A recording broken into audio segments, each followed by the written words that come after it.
নমস্কার বন্ধুরা, আজকের এই বর্তমান মার্কেট কন্ডিশনে আমার চ্যানেলের ভিউয়ার্সদের করা লাস্ট এক সপ্তাহের কিছু ইনফরমেটিভ কোশ্চেনের আমার তরফ থেকে বেস্ট রিপ্লাই দেওয়ার চেষ্টা করব, যেই কোশ্চেনগুলো এই মার্কেট কন্ডিশনে আপনাদের ডিসিশন মেকিংয়ে যথেষ্ট পরিমাণে হেল্প করতে পারে বলে আমি মনে করছি। আমি সেরকম কোশ্চেনগুলোই এই ভিডিওতে সিলেকশন করেছি। যদি আপনার মনেও বর্তমান মার্কেট কন্ডিশন রিলেটেড কোনো ডাউট বা কোনো কোশ্চেন থাকে, তাহলে অবশ্যই আপনার কোশ্চেনটা আপনারা কমেন্ট সেকশনে জানাতে পারেন। যদি আমি মনে করি আপনার কোশ্চেনটার বিনিময়ে আমার চ্যানেলের ভিউয়ার্সদের কিছুটা হলেও পজিটিভ নলেজ গেইন হতে পারে, তাহলে অবশ্যই নেক্সট কোশ্চেন এবং অ্যান্সার সিরিজে আমি আপনার কোশ্চেনটাও আমার তরফ থেকে বেস্ট রিপ্লাই দেওয়ার চেষ্টা করব। তো চলুন এক এক করে বেস্ট কোশ্চেনগুলোর আমার তরফ থেকে রিপ্লাই দেওয়া যাক।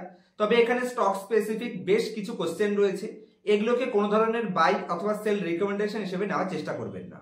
কোন কোম্পানিতে আমার কিরকম ভিউ রয়েছে সেগুলোই আমি খুব শর্ট ভিডিওতে আপনার সাথে এখানে কভার করার চেষ্টা করব। আর আদার্স যে কোশ্চেনগুলো আছে আশা করছি সেগুলোর মাধ্যমে আপনাদের নলেজ এবং স্টক মার্কেট এক্সপিরিয়েন্স যথেষ্ট পরিমাণে গেইনে হেল্প হতে পারে। তো সবার প্রথম কোশ্চেন করেছেন এখানে মান্না বসাক। তার কোশ্চেন রয়েছে, please discuss on death crossover এবং গোল্ডেন ক্রসওভার। অ্যাকচুয়ালি স্টক মার্কেটে যারা টেকনিক্যাল অ্যানালাইসিস ফলো করে তাদের কাছে দুটো খুবই ক্লিয়ার ইন্ডিকেটর থাকে যে মার্কেট সেন্টিমেন্ট বা স্টক স্পেসিফিক কোনো একটা কোম্পানিতে সে স্টকটা যদি গোল্ডেন ক্রসওভারে যায় তাহলে আমরা সেটাকে পজিটিভ হিসেবে ধরে থাকি, আর যদি ডেট ক্রসওভারে যায় সেটাকে আমরা নেগেটিভ হিসেবে ধরে থাকি। খুব সহজে যদি আমি বলি, তাহলে কোনো কোম্পানি XYZ একটি কোম্পানি যদি তার 200 ডিএমএ কে 50 ডিএমএ ক্রস করে প্রাইস উপরের দিকে যাচ্ছে, তবে তাকে আমরা বলে থাকি গোল্ডেন ক্রসওভার। সেটা আমাদের পজিটিভ সেন্টিমেন্টের সাইন দিয়ে থাকে।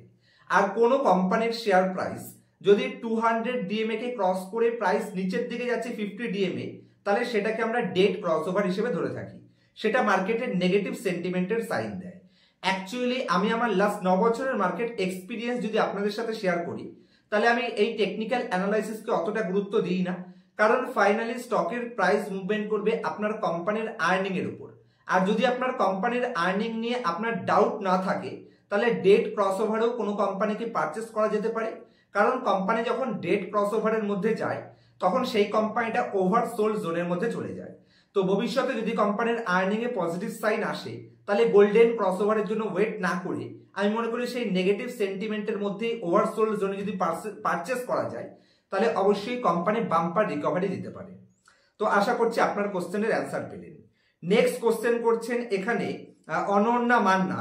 তার কোশ্চেন রয়েছে, স্যার ট্রেন্ড বাইং করা রয়েছে 5600-তে, হোল্ড করব 5 বছরের জন্য, প্রফিট পাবো কি, প্লিজ বলুন। মানে অ্যাকচুয়ালি খুব টেনশনের মধ্যে রয়েছে।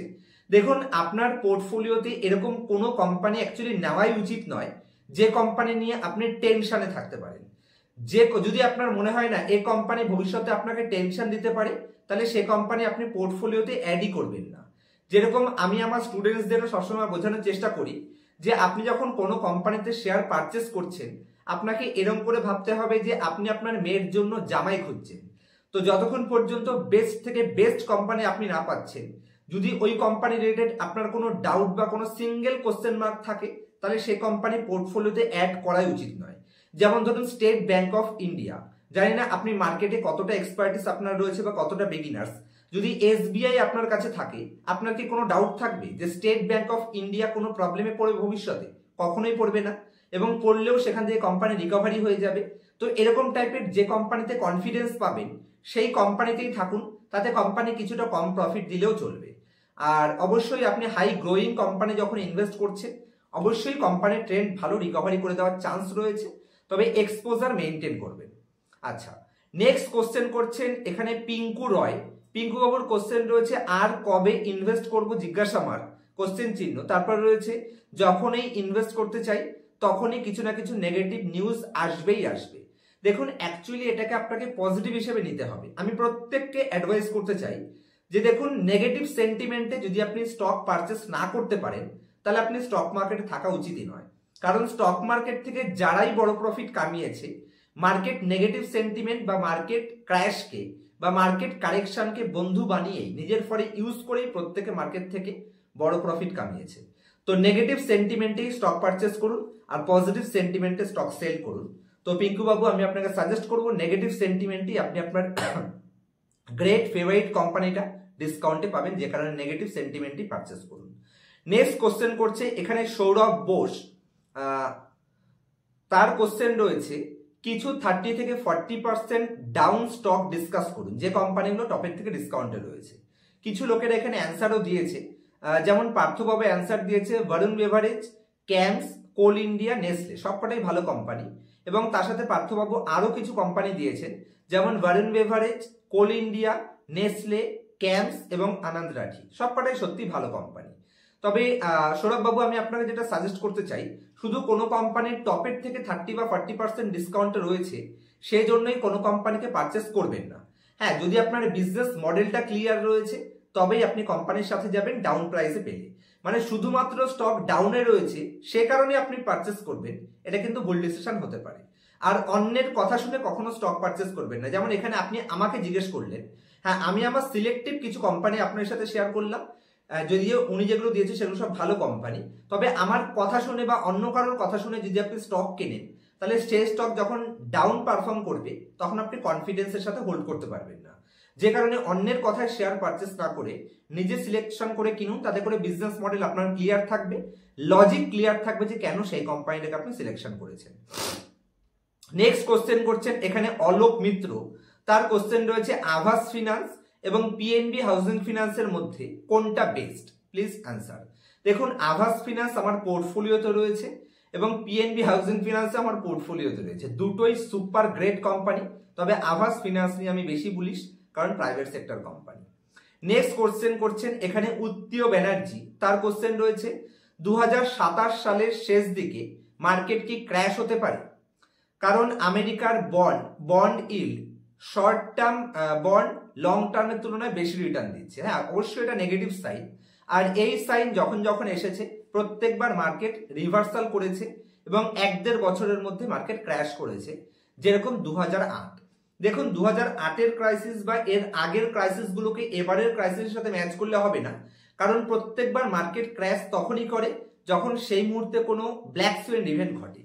সিম্পল লজিক মাথায় রাখুন, যেটার ফল আমাদের জানা রয়েছে। যেমন ধরুন করোনার ফল আমাদের জানা রয়েছে যে করোনার কারণে কি হতে পারে। যেমন ধরুন রিসেশনের ফলে কি হতে পারে, ইনফ্লেশনের কারণে কি হতে পারে, এগুলোর ফল আমরা সকলে জানি। যেখানে রিসেশন, ইনফ্লেশন বা স্ট্যাগফ্লেশন অথবা এই প্যান্ডেমিক, যেগুলোর ফল আমাদের জানা, মানে যেটা সলিউশন আপনি জানেন, সেটার কারণে মার্কেট ক্র্যাশ করে না, কারেকশন করে। আর এর আগে এরকম সেম যখন বন্ড ইল্ড কনভার্সন হয়েছে তখন মার্কেটে ক্রাইসিস এসেছে, তার মানে এই নয় যে এবারেও আসবে। হ্যাঁ আসার চান্স রয়েছে, সেটা হয়তো কারেকশন হতে পারে, কারণ ইউএস মার্কেটের ভ্যালুয়েশন হাই, কারণ মার্কেট একটা বাহানা খোঁজে ডাউনে পড়ার জন্য। তবে আগের বার ক্র্যাশ হচ্ছে তার মানে এবার ক্র্যাশ হবে এরকম কোনো লজিক কিন্তু নেই। তো ভয় পাওয়ার কোনো বিষয় নেই। 60 থেকে 65% ইনভেস্টেড থাকুন, বাকি ক্যাপিটাল হাতে রাখুন। ডাউনে যখন মার্কেট যদি পড়ে তখন ইনভেস্ট করে দেবেন, অত চিন্তা করলে হবে না, কারণ মার্কেটের বেস্ট দিনগুলো আসে কিন্তু এরকম নেগেটিভ নিউজগুলোর পরপরই। যে কারণে ভয় পাবেন না, ইনভেস্টেড থাকুন। যদি টাইম এক্সট্রা থাকে তাহলে মার্কেট আপনার ক্যাপিটাল খাওয়ার ক্ষমতা নেই, হয়তো 6 মাস বা 1 বছর এক্সট্রা টাইম দিতে হতে পারে, বাকি ভয়ের কিছু নেই যদি আপনার পোর্টফোলিওতে ভালো কোম্পানি থাকে। আচ্ছা, সুবীর দত্তবাবু কোশ্চেন করেছেন, তার কোশ্চেন রয়েছে পাইন ল্যাবস এর ভবিষ্যৎ কি? শিবাপ্রসাদ দত্ত, তার কোশ্চেন হচ্ছে পাইন ল্যাবস এর ভবিষ্যৎ কি?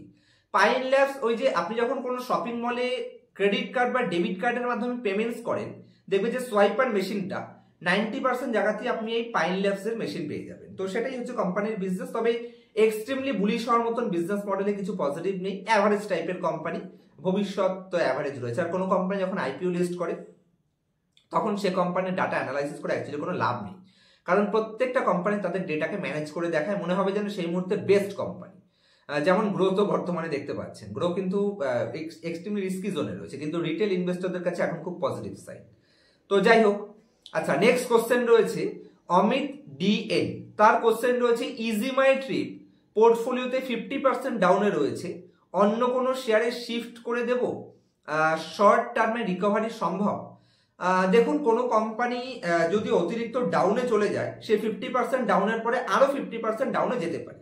শিফটিং করার ক্ষেত্রে বা রিব্যালেন্সিং করার ক্ষেত্রে যদি আপনার কাছে এর থেকে বেটার কোনো কোম্পানি আছে, যেটা আপনি মনে করছেন না এই কোম্পানি যখন যত তাড়াতাড়ি রিকভারি করবে XYZ কোম্পানিটা তারও আগে রিকভারি করবে, তাহলে অবশ্যই আপনি সেরকম কোম্পানিতে শিফট করতে পারেন, সেখানে কোনো অসুবিধা নেই।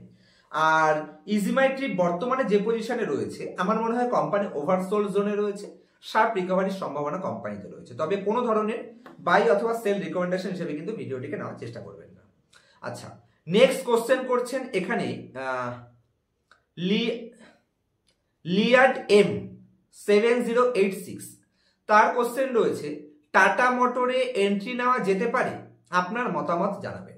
দেখুন, টাটা মোটর বর্তমানে যেই ভ্যালুয়েশনে রয়েছে আমার মতে ইন্ডিয়ার ডোমেস্টিক মার্কেটে যে সমস্ত লিস্টেড কোম্পানিগুলো রয়েছে তার প্রত্যেকটা কোম্পানির তুলনায় market cap to sales ratio হিসেবে সব থেকে সস্তা ভ্যালুয়েশনে রয়েছে।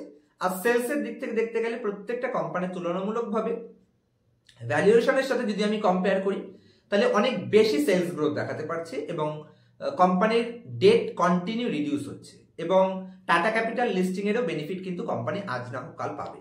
তো লিস্টিং হয়েছে, সেটার বেনিফিট অনেক সময় রিয়াকশন আসতে সময় লাগে।